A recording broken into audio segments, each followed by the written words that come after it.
A very good evening, a warm welcome to Dan Really Likes Wine, presented by Pick and Pay, and welcome to Great Domains, which is where I find myself, importers unparalleled of a range of wine from around the world, including wine from an area that we are celebrating on Dan Really Likes Wine this evening, as we go on a virtual tour of Burgundy with two of the finest cellar masters in France, meeting their domains, trying some of their wine, and finding out a little bit, Derek, about an area that I have to confess I'm still very much learning about. I'm actually reading a couple of books on Burgundy at the moment that Michael Freejohn lent me as I try and discover a bit about this part of the world. As a wine importer, a man who spent a lot of time in France and explored the French wine, the French culture, Bordeaux is probably the slightly better known area around the world from a more commercial aspect. But ask the wine drinkers and the real collectors, and they're probably going to nudge in the direction of Burgundy.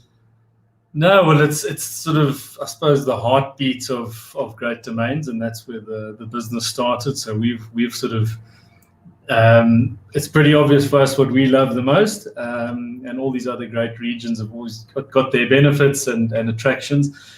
But I think that Burgundy sort of, there's always a bit of mystery about Burgundy, and it's not sort of straightforward for everyone just to suddenly understand. And although you can sort of break things down and make it sort of simpler for people to get into, but it's sort of the ancestral home of these two amazing grape varieties, Pinot Noir and Chardonnay, and that's sort of what stirs our soul, and we love it, and that's what we've been doing since 1999. That's when it all started with Burgundy.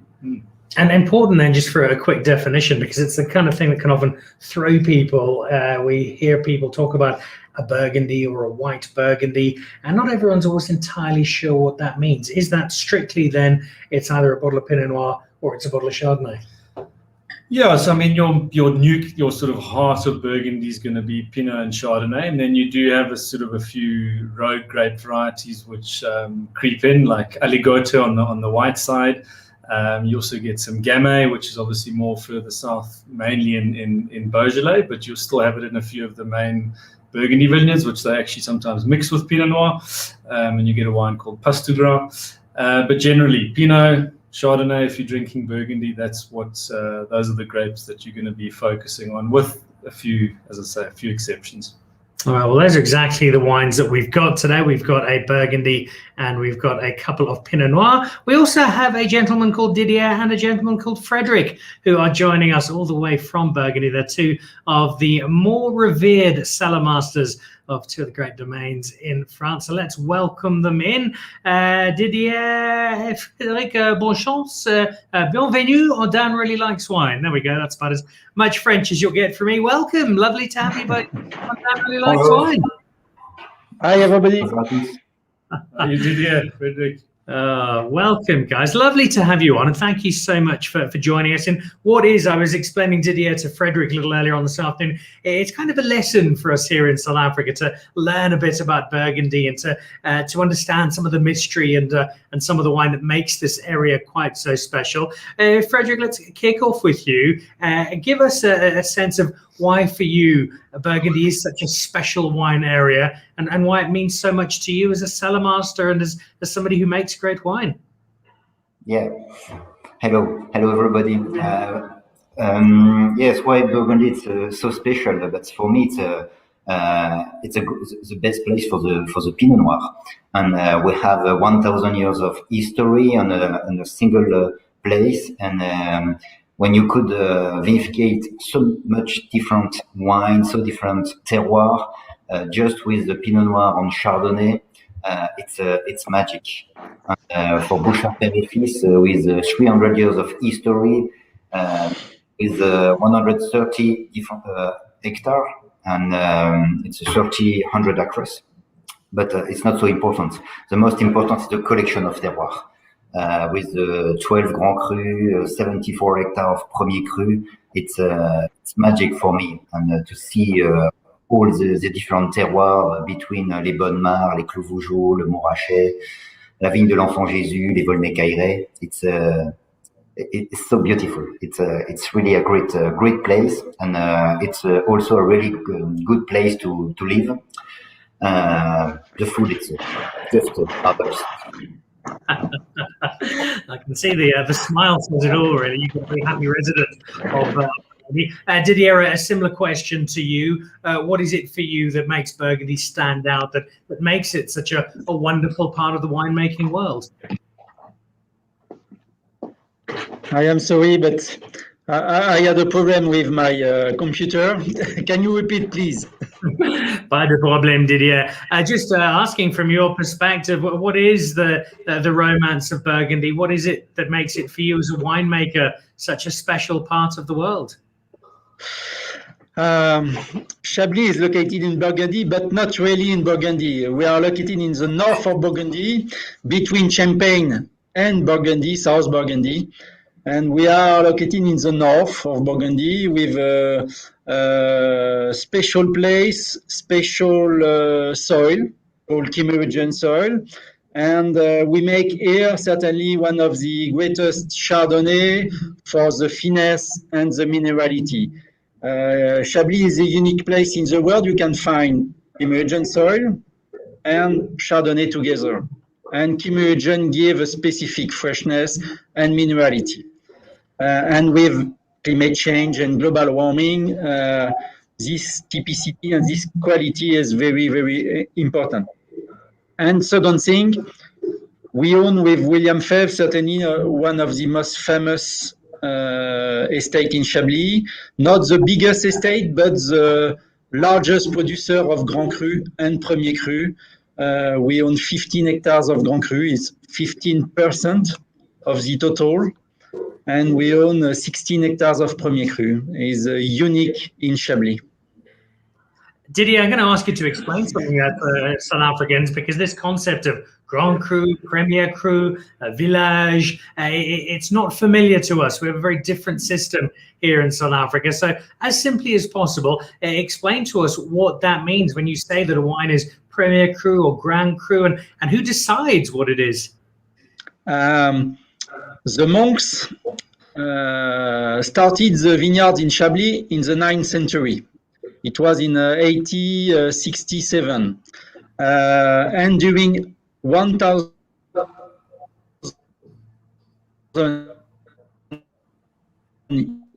years, they developed vineyards everywhere around Chablis. And they select plot by plot the best terroir and the single vineyards in Chablis. And 1838. And today the classification is 4 different levels. The base of the pyramid is Petit Chablis. Petit Chablis is 1,000 hectares big. The heart of the area is Chablis Village, 3,800 hectares. After you have the Chablis Premier Cru. Chablis Premier Cru is only 800 hectares, 40 different climats of Premier Cru. And the top of the pyramid is Chablis Grand Cru, only 100 hectares, only 2% of the total area, and 7 different Grand Cru. It's a simple classification with many different climats. It makes it a little intimidating to South Africans first up, but once you start understanding, and we'll get Derek to give us a little more detail in a moment, it starts to all make sense. If we look, Frédéric, at also the makeup of Burgundy as a whole, I think it's another intimidating space for people like South Africans who don't know the area so well. So many different names, so many different areas. How is Burgundy made up, and what are the distinctions? What separates these different areas of Burgundy? Alors, yeah, it's effectively Burgundy on La Côte d'Or. It's complex, but for the grapes it's simple. For the red wine it's Pinot Noir. For the white it's a Chardonnay. But after that, with more than 1,000 years of history, the Roman arrived with grapes. They cultivate vine, and after that the monk during 1,000 years, and the great family continue. And in totally in Burgundy, we had 1,243 different climats. Climat, it's like a terroir. And alors, un terroir, what is that? It's a soil, and the nature of the soil. It could be clay, limestone, but it's not enough. A terroir, it's soil, it's also the exposure, south, east, south. It is the altitude, and but perhaps the most important, it's the humankind, the people who plough the soil generation after generation, and they transmit their knowledge, their passion, and that's permit today to have certainly the most knowledge about each square meter, and that's why there is so different appellation, so different terroir, and it's magic to see the difference. You could have just 1 meter between two appellation. For example, if you take les Volnay-les-Cailleret and Volnay-les-Chevrais, there is just a row of difference, but the wine is totally different. Les Cailleret, it's a little more elegant, with a violet flower and more spice. Les Chevrais, it's a little more, the tannin is more present, a little more masculine. And it's so close, but the wine is different.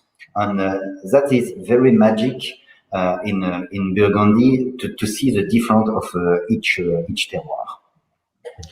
As a difficulty also, you have different appellation, different terroir, but you have different producer.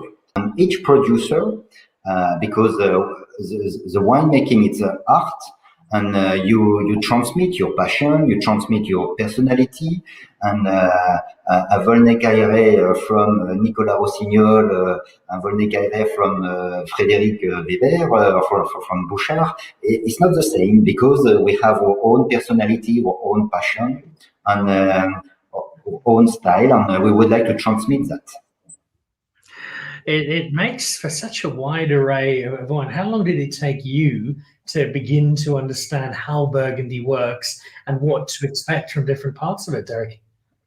Yeah, I think I hate to say it, I mean, it's a positive thing, but I think the big thing that makes a difference is when you actually go to Burgundy. I mean, you can read in the books and you can see the maps and the different vineyards and understand the hierarchy as Didier has explained. But I think as soon as you actually put your feet in the vineyard and you drive up and down the RN74 or further north to Chablis, and you actually see the geography of the vineyards and how they sort of separated, and everyone tending their own row of vines or 3 rows of vines. I think that's what makes the sort of concept of Burgundy sink in, is when you actually go there or watch a really sort of detailed video, because I think that's sort of the real part about it, how small it is.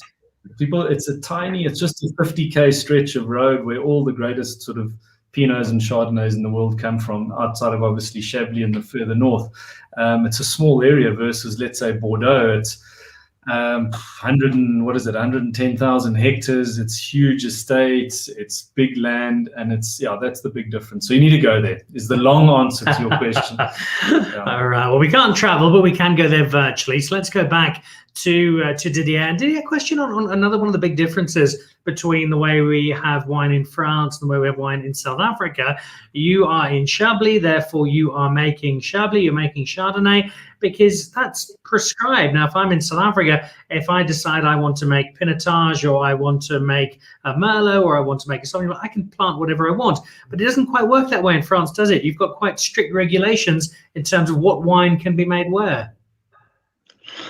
I don't understand really your questions. You want to say if we can do another production here, another grape variety in Chablis? Are the rules are very strict in France?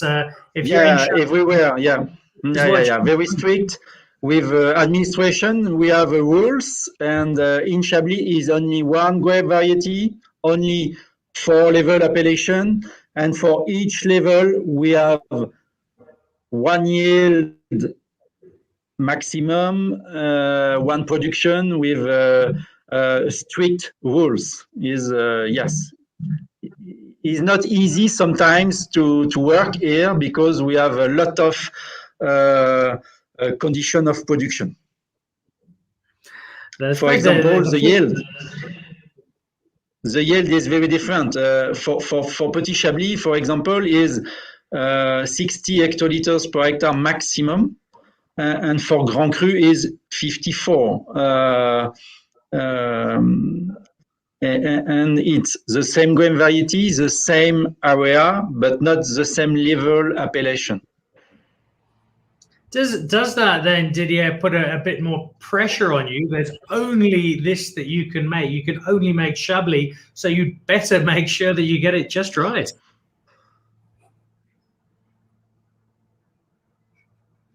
Could you repeat, please, Michael?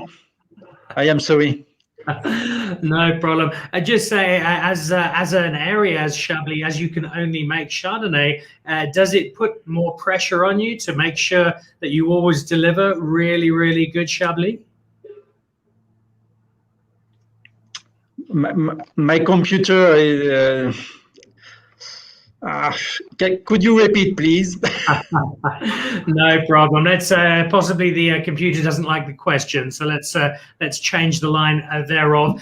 Give us a bit of your history, if you will, Didier. William Fèvre.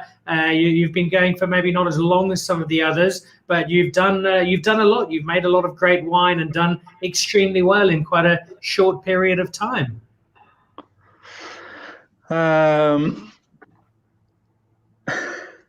Could you repeat, please? Because I can't hear. I am sorry, is cut every time. No problem. Nice and short. Can you give us the history of William Fèvre? Okay. The Fèvre family started in the 18th century. It was in 1750. And during 2.5 centuries, they developed their estate. And William started after his father in 1959. And during 40 years, he owned his estate. And in 1998, William decided to stop. He was 70 years old. He had 2 daughters. She didn't want to continue at this time, and he decided to sell his estate. And Joseph Henriot, the owner of Champagne Henriot and Bouchard, Père et Fils, decided to purchase the estate at this time. I worked with Joseph for Bouchard, Père et Fils during a few years, and Joseph said me to come with him to Chablis in 98. And I arrived in 98 here. It was 23 years ago. A wonderful journey since then. I see Charmaine Walters, who's busy watching, saying, I feel that Dan really likes wine tour developing. I think that would be an excellent idea. Derek, start planning it. Frédéric, let's come back to you and the history of Bouchard Père et Fils. It's a slightly longer history. Give us the story of your domain. Alors, the story of Bouchard Père et Fils, it's almost 300 years of history. It started in 1731 with Michel Bouchard. Michel Bouchard was a merchant of linen, and Michel sell clothes on linen from the Dauphiné in south of France to the north of Europe. And he started to purchase barrel in Burgundy, and after that he sell wine. And during 40 years he continued to taste, to purchase wine, and he make a very strong knowledge about each terroir. And when his son Joseph Bouchard joined the company in 1775, they decided to purchase the first plot on the house in Volnay. And the first plot was the Volnay-les-Cailleret in 1775. And after that, during 9 generations, the Bouchard family continued to purchase vineyard everywhere in Volnay, Meursault, Pommard. After that, in Beaune, in the 19th century, in 1820s, they purchased the Château de Beaune, the castle. And we celebrate the 200 years of this fact. And you imagine during 300 years, they constitute certainly the most beautiful collection of terroir from Le Montrachet to Gevrey-les-Castiers. And in 1995, the Bouchard family decided to sell to another family, come from Champagne family, the Henriot family. And Henriot family continue with the same philosophy. And Joseph Henriot purchased some vineyard in Clos-Vougeot, Le Chambertin, in Morceau. And that's why today we had 130 hectares only at Côte d'Or. We are one of the, for me, it's one of the most beautiful collection of terroir en Grand Cru, en Premier Cru. We heard talk from Didier on why Chablis makes the wine that it does. What about your terroir? It's designated for making Pinot Noir. What makes it so good for the production of Pinot Noir? It's a long story, but I think it's a perfect condition with the latitude, with the nature of the soil and the grapes. But you know, it's the Cistercian monk try different way, and each time they vinificate separately and they taste. We have a story in Burgundy. We said the Cistercian monk tastes the herbs to decide if it's a terroir for Pinot or Chardonnay. It's not really true, but they have the knowledge. And in fact, they try different facts and they taste, and they could determine if the soil is better for the Pinot Noir or for the Chardonnay. We have a good example, for example, for Le Coffon. We are owner of 7 hectares in totally. On the bottom of the slope, the soil is more, it's a red clay rich in iron, and after it's a bedrock of limestone. It's perfect for the Pinot Noir. And just above, we have a second plot, but the soil, there is just 3 meters of difference. There is a stone wall. The Cistercian monk built the stone wall exactly on the geological fail. And above, the soil is very different. It's yellow marl, and yellow marl, it's perfect for Chardonnay. And here, they planted Chardonnay. It's after that, it's become the Corton Charlemagne. And between the two, there is just 3 meters. It's a fascinating understanding of how this wine comes to be. And there was also something touched on there that I found in my reading. You would have discovered from going over there that makes it very different to South Africa. We tend to think of these big sprawling estates, all encompassing, whereas I get the sense there's a real patchwork quilt feel to how wine is made up in terms of the growth. No, but I think that's part of the attraction, is that you have what sort of, outside of the producer being probably the most important in terms of what ends up quality-wise in the bottle, but then you have which patch of land it comes from, and you can't hide. So on the label, on every label, the 3 wines that we're drinking, it tells you where it's from, and you can't cheat in Burgundy. So if the grapes come from Gevry or Sauvigny-le-Beaune, that's where they come from. And I always use the example in Bordeaux, and it's not a Bordeaux bashing, but just a sort of a explanation. Whereas if you have a chateau in Bordeaux, Mouton Rothschild, and you buy another 10 hectares next door, you can include those grapes under the brand of Chateau Mouton. So the brand is obviously the thing that drives it. Whereas if it's Gevry or if it's Clos Vougeot, Frédéric mentioned Clos Vougeot, and it's probably the best example where you have a 50-odd hectare vineyard, and in that 50 hectares, you have over 80 different producers that own vines in that one plot. So you can drive past the vineyard and see 20, 30, 40 different producers in the same vineyard, picking grapes, doing different things, but all from the same terroir. And that's the real interest in Burgundy. My fascination grows. That Dan Really Likes Wine tour cannot come soon enough. Let's see how Didier's signal is going there. The Chablis, can you introduce us not just to this particular wine that we are drinking today, but also place it in context of the other wines? Where does this one sit amongst your other wines? Yes, I said before we are the largest producer of Premier and Grand Cru, and we produce also Chablis Village. We own 46 hectares with 50 different plots around the town, close sometimes. You can hear me? Yes. And we are located around the town or around the village. Our vineyards are very old, 50-year-old average. Some of them were planted by William Fèvre during the 40s. The oldest plot on the estate from 1936. The yield are very, very small. With 18 was a good year for the yield. We produce 40-45 hectoliters per hectare. For this vintage, it is not very high. Our practice in vineyards are organic and biodynamic.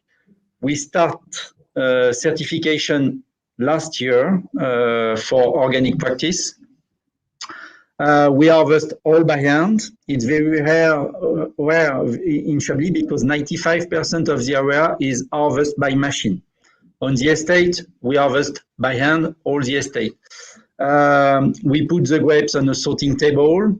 We use gravity for pressing. We vinify this wine a small part in barrel, but never new. Only barrel average 4 to 5 year old. We use barrel only for exchange, and we don't want to have a oaky taste in our wine.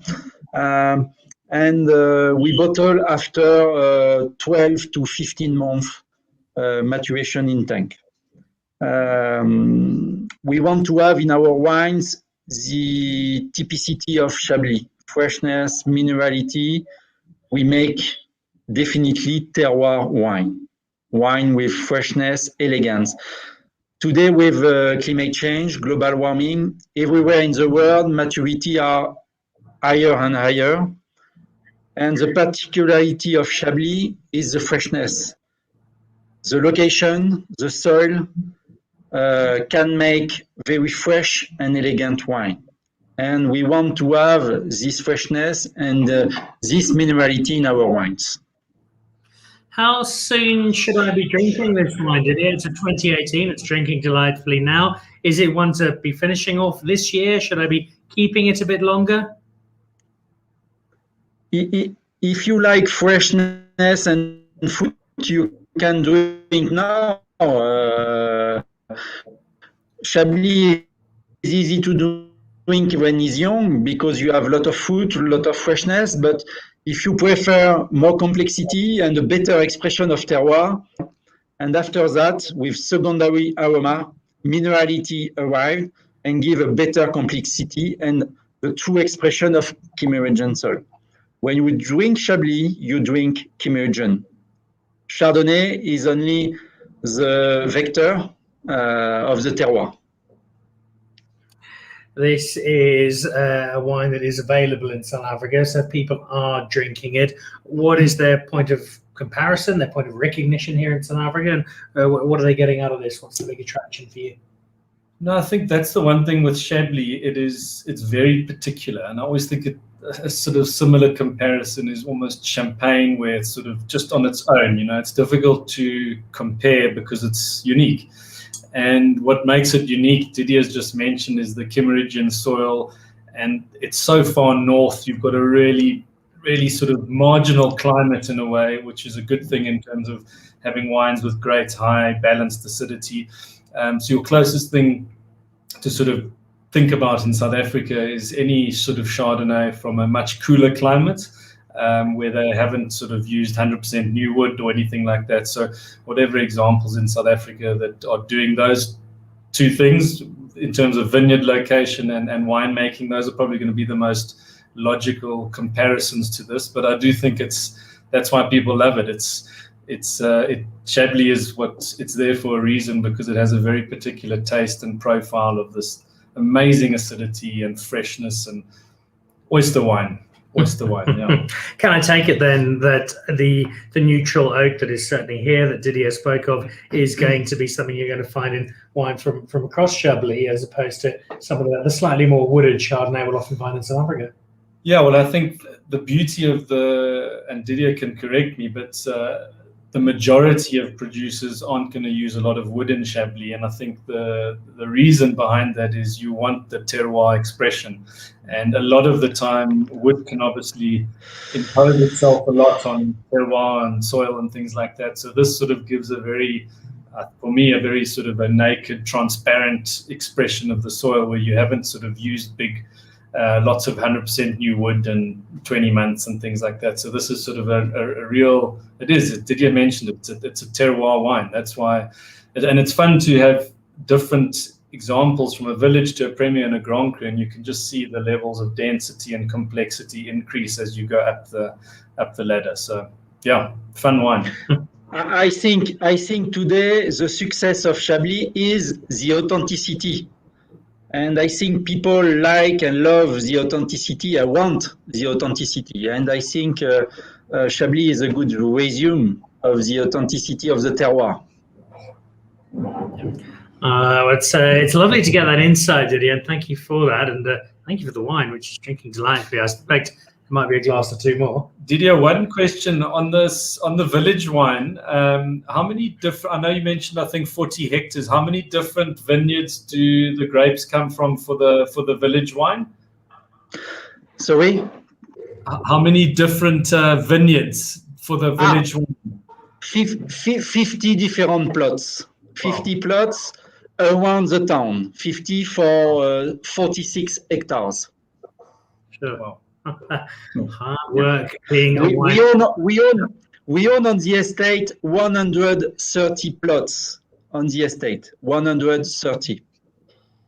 So hard working man, as he's a good friend of ours, Mr. Greg Sherwood, who's watching. Keep it tidy, Mr. Kilpin, and more naked transparency, please. Greg currently chairing one of the panels. I think it's the box wine panel at the Decanter Awards in London. So he'll be under a table shortly. Nice to hear from you, Mr. Sherwood. Let's head over to our Pinot Noir. And this is the first of these. If you'll do me a favour, please, Frédéric, if you can just translate this label for us, because it's very different to a South African label in terms of the information. What does this label mean? What are the different parts saying to me as I'm reading it? Oh, it's a simple label. You could see the wine is come from Bouchard, Père et Fils, and the appellation is Gevrey Chambertin, and you have on the top the vintage. It's 2016 vintage, and if you on the back of the label, if you see Domaine, the grapes, it's come from the estate, and if you do not see the word Domaine, that means we purchase the grapes. We are not the owner of the vineyard, but with the history, we have a long relationship with the vine grower, and we follow the vineyard, especially for the Gevrey Chambertin. We harvest ourselves, and we vinificate to the winery. And one last line for understanding, where it says Grand Vin de Bourgogne. What does that mean? It's because it's come from it's a Burgundy wine. All right. Yeah. That's it. Okay, so it is Burgundy wine. It is wine that is made by you. Give us an introduction to this particular wine and where it sits within the selection of wine that you produce. Yes. Alors, Gevrey Chambertin, you are in the north of Burgundy. It's a very beautiful terroir. It's one of the greatest place for the Pinot Noir from Côte de Nuit. And for this wine, we selected 17 different plots, and we harvest ourselves. And for the vinification, I love to vinificate with a whole cluster. It's average 30% of a whole cluster. It's not a very long maceration, because for me, the philosophy of Bouchard, it's to express the terroir and the beauty of the Pinot Noir, the aroma, and for me, the Chambertin, you recognize the sherry note, the seed of the sherry, and some floral note. And after that, it's the mouth. It's not a big wine. It's more the tannin is present, but you have a beautiful fruit and a very fresh cherry with a beautiful acidity. And that's why we never made a very long maceration. It's just 10, 12 days, not more. And we never use a racking over. I just punch the cap, but not too much. And after that, it's we're racking the wine. We put it in barrel during 18 months for the élevage. It's a very quiet place in the cellar. And I never racking the wine. I keep the lees to give more elegance for round tannin. And we just finding the wine to bottle it. Alors, and 16, the vintage 16, it was a difficult vintage in Burgundy because we had frost during April. And we lost a large part of our production, and the yield was very low. We produced in 16 perhaps between 15 to 20 hectoliters per hectare. That's why 16 is very interesting because it's a concentration of Pinot from Gevrey Chambertin, and it's a concentration of color, of structure, but also with acidity. And I think 16, it's a very, very good vintage for long aging with a beautiful aging potential. And I'm sure you could enjoy now, but for the next 10 years, if you have a good cellar. And that's an interesting point to make, because a lot of people I know enjoy the South African Pinot Noir. They'll get something out of the Hamel Valley, but they tend to feel they should be drinking it quite quickly because it's a slightly lighter style of wine. It's almost a subconscious. It doesn't have the big Bordeaux style feel. I must drink this nice and soon. Whereas exactly what Frédéric's saying there, this is a wine that's certainly delightful now, but Burgundy does have a lot more longevity, and that's perhaps given credit for in this part of the world. No, well, I think the big thing is is your history in terms of what you've got to work with. All these estates, all these amazing Burgundian estates have generally got long track records of the large majority of their wines. So outside of the obvious sort of vintage variations, you broadly know what the wine does over a period of time. Whereas in South Africa, we're sort of still on that journey outside of your sort of Hamilton Russells, which have started sort of in the beginning, but we don't have a host of 20, 30 estates where you can say, oh, that wine will age 20 years or 30 years. So you're pretty safe with your, whatever your period of time is, drink it young over the next 5, 8, 10 years, but we still sort of need to know how long our Pinots can go for and not just sort of age them for the sake of aging. Maybe our Pinots are wines to drink with in 10 years and they're off there and they're great like that. And Burgundy does what Burgundy does. So I think we're all still probably figuring that out from a Pinot point of view. But I think there's a beauty to drink them young, in the middle, and then sort of when they're sort of nicely evolved and mature. So. And also an important part to make, we tend to compare the Hamel to Burgundy a lot, and I think Hamel is probably at a point where it can stand on its own 2 feet now and make its own calls. No, well, I think that's exactly it. You don't want to copy another region. You want to say, what do we do well, and what does that mean to do it well? In terms of longevity and aging and things like that. As you say, to have that identity, time sort of determines your identity. You can't have an identity after 5 or 10 years or 15 years, and it's probably happening nice and quickly in South Africa because there's a lot more people making a lot better wines, and from a Pinot point of view. So good space to watch. Speaking of identity, Frédéric, you've got 300 odd years of history making this wine. Is there an expectation that this is what your wine tastes like, therefore you must try and create a particular style each vintage? Or is it just a case of, well, this is the terroir, this was the climate, these are the conditions this year, let's make the very best wine that those conditions will determine? Yeah, but tradition is very important, and we respect the history and the style of the vinification. If you visited the winery of Bouchard, in fact, you could see exactly the same that as if you visit the Clos Vougeot with the Cistercian winery. But after that, history and tradition permit also to us to evolve, and we live with our today, and we adapt the style of the vinification to the consumer. In fact, if you, I have the chance to Bouchard, we have a very old collection of the oldest vintage. It's Meursault Charme 1846, and sometimes we had the opportunity to taste the wine from the 19th century. And perhaps people in this time do not vinificate exactly as the same thing today, but the vinification is not so important. After 10, 20 years, the terroir, the expression of the terroir is the hub of the style of the vinification. And if you taste Vigne de l'Enfant Jésus 1891, I remember the first nose, you recognize the terroir because it's the true baby Jesus.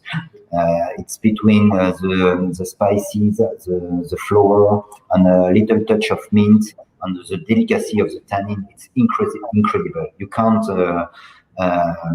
wrong with this taste. You recognize Vigne de l'Enfant Jésus. And but it's great. I love how the terroir forms such a cornerstone of both of your conversations. Didier, just jumping back to you for a moment before we try the second of the wines with Frédéric, the conversation around terroir and the importance of it. To what extent is the wine we're drinking simply that terroir, and to what extent are you as the winemaker able to dictate, to control, to try and shape it into something that speaks about you as a winemaker as much as it does about your terroir in Chablis? Sorry, I am sorry, but could you repeat, please? Because no problem. It was a long-winded question. Wanting to know the wine that you make, what is the balance between the terroir and the work that you do, the influence you have as the winemaker? He's like Fred. The terroir is the most important thing. We make terroir wine and we don't make winemaker wine. In my job, I want to be transparent. And the objective is the expression of each terroir. Chablis is only one grape variety, is a very, very small area. Each climat is close the other, sometimes just one road or very close, but the expression is very, very different. And the objective in our job is to have this difference in the bottle. And I want to be transparent in the cellar. For me, the most important thing is the grapes, the vineyards, the harvest date. Today, the harvest date is very important because with climate change, with global warming, maturity are higher and higher. And the harvest date is very important. For each plot, we have a very small windows, 1-2 day maximum.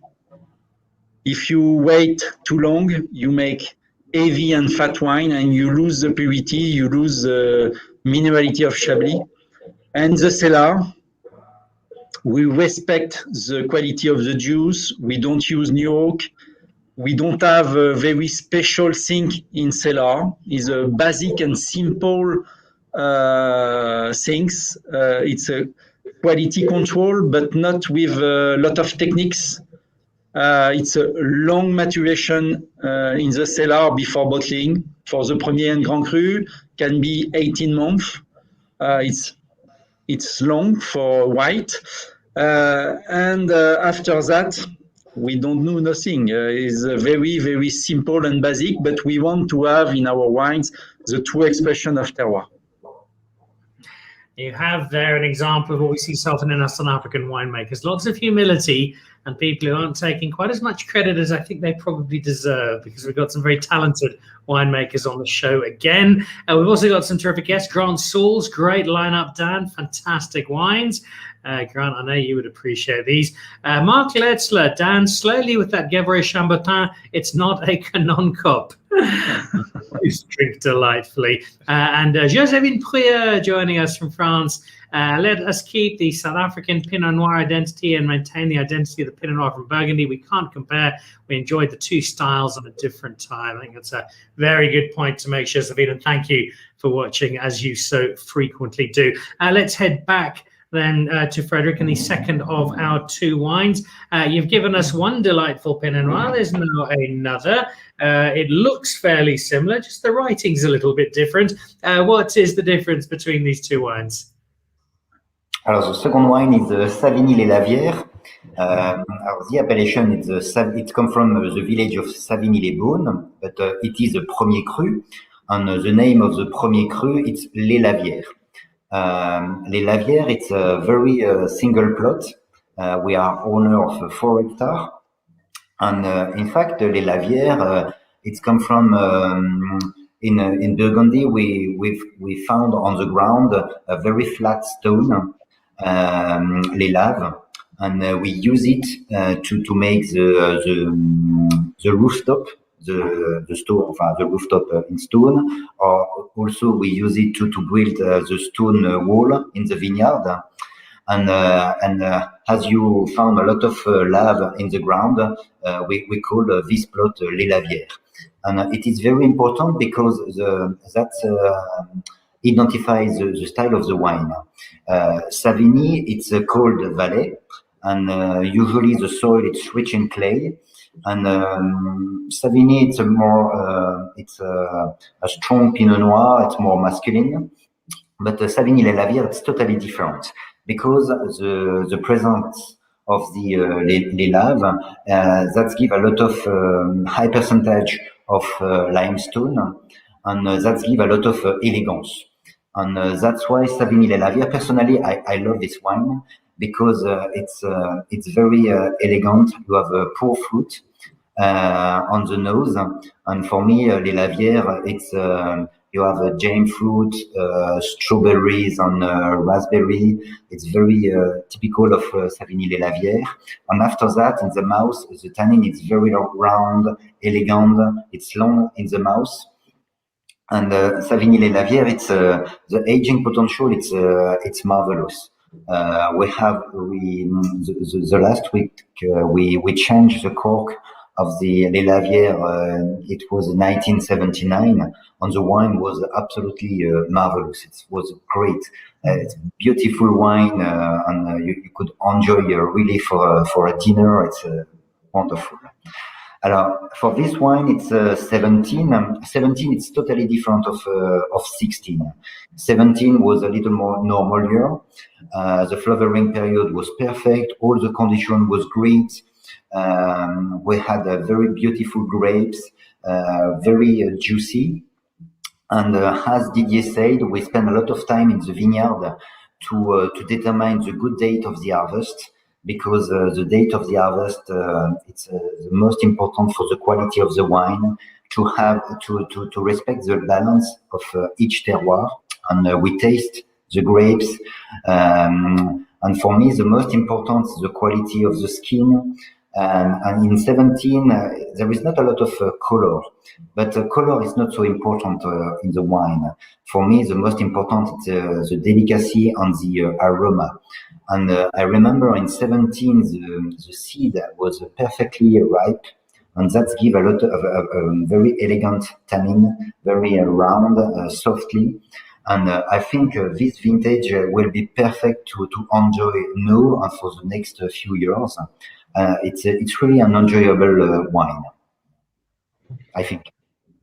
Frédéric, when you mentioned the longevity of the wine, we were, I'm not sure if Wayne sent you a message, but we were incredibly spoilt. I think it was last weekend or two weekends ago, and we drank one of the 1959s of this wine.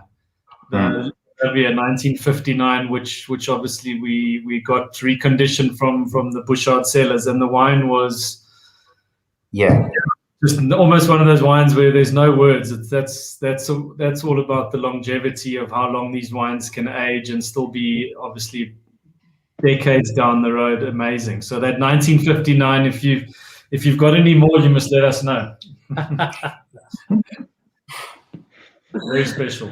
Expect us to come visiting soon. We're almost towards the end of the show. Before we wrap up, just a couple of questions for each of our guests.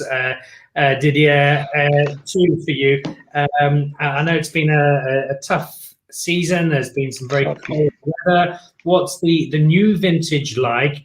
And then if I'm coming to visit you in Chablis, obviously I'm going to come and visit William Fèvre. What are the other attractions? What else should I be looking out for if I come over on a wine holiday? Excuse me, can you repeat, please? How is the new vintage? And what are the holiday attractions for me in Chablis? The new vintage 20 or 21? Give me both. 20 was difficult during spring because we had a lot of frost nights during 10 days. We lose a small part of the yield. After that, the season was absolutely perfect, dry and hot. We started harvest 25 of August, very early, 1 month before a normal date 40 years ago. The yield was not really bad, 30 to 40, 45 hectoliters per hectare. For us, is not bad. And the quality of the juice was absolutely perfect. And quality today, the wine are in tank on lees. The quality is very good, with a very good expression of terroir, good concentration, very good minerality. For 21, I think it will be more difficult. The spring was very cold. During 1 month, we have 20 nights with frost. Lot of buds burn, and we lose a lot of quantity, a big part of the yield. And for the moment, flowering finish, and the season for the moment is not too bad. We had humidity in May, and now it's very hot. But for the moment, we don't know. But the yield will be very small. And for the touristic occupation here in Chablis, you can taste in the cellar, you can visit the vineyards. It's a very small town, Chablis, 2,500 people. But it's a very nice town, very old town, and you have many things to see and to visit. I'll expect to visit soon, Didier, primarily to try your wine and to meet you in person, but also to explore the area. Elizabeth Bardin watching, fantastic conversation. Thank you. Well, thanks for always supporting us, Elizabeth. And David Retief, Derek Kilpin's French should be better than it is. Insightful conversation. Thanks, chaps. Great pleasure. Derek, of course, has a significantly younger French model girlfriend. Let's wrap up and head back to Frédéric. Frédéric, your thoughts on the vintage that you've had, what we can expect after what's been a challenging year. And you mentioned food earlier. I love eating out. Give me a restaurant that I should look out for when I've got a bottle of Bouchard Père et Fils to put away over dinner. Yes, in Burgundy. This year, it's as Didier, it's very challenging because the frost in April touched very hardly the estate, and certainly we lost 50 to 70% of all the potential of the next yield. But after that, we hope the next few months will be better with us. And if you come to visit the winery, you could taste the 2020 vintage. 20 vintage is a very beautiful vintage. It's an incredible vintage because for the first time of the history of Bouchard since 300 years, we're starting the harvest 19 August. That's never happened. It's very early vintage, but the maturity, the August was very hot, and that's permit to reach very high maturity. And at the beginning, we think it was a warm and a hot vintage, but after that, today, if you taste on the barrel, with all my colleague and other producer, we were very astonished by the balance of 20 vintage, and especially for the Chardonnay. It's a very classical vintage with a beautiful acidity, great purity for each terroir with a high identity. It's very amazing. And for the Pinot Noir, it's also concentration with maturity and acidity. And it's a very black and dark wine, profound wine, but with a beautiful definition. And I'm very confident for the future. But this vintage need more time, and we will bottle it in 5 to 10 months, and it's great. And after that, if you come to Beaune, we have a large collection of restaurants. It's a very beautiful place to live and to enjoy your life, to drink different producer, different wine, and to enjoy the cuisine bourguignonne. And with the cheese.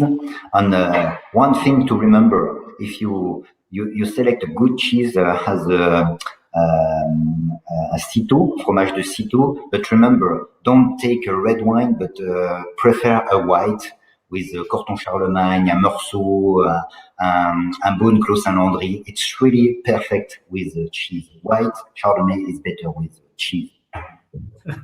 I don't know about you. I just want to go to the airport and fly to Burgundy right now.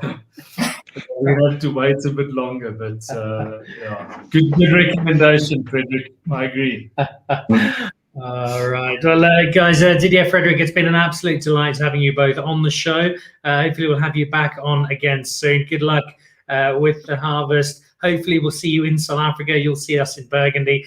But it's really important, something we promote. Although we're big fans of South African wine here on this show, it's important to drink wine from around the world, to discover other wines, to compare, to contrast, and to just grow our knowledge and enjoyment of wine. And that's exactly what you've both given us tonight. Plenty of knowledge, plenty of enjoyment, and it's been a real pleasure having you both on. So Frédéric, Didier, thank you very much. Bouchard, Père, and William Fèvre, merci bien, messieurs, and hopefully we'll have you back on the show again soon. Thank you very, very much indeed. Merci à vous. Thank you very much. Thank Bonsoir. you. Bye-bye. Bye.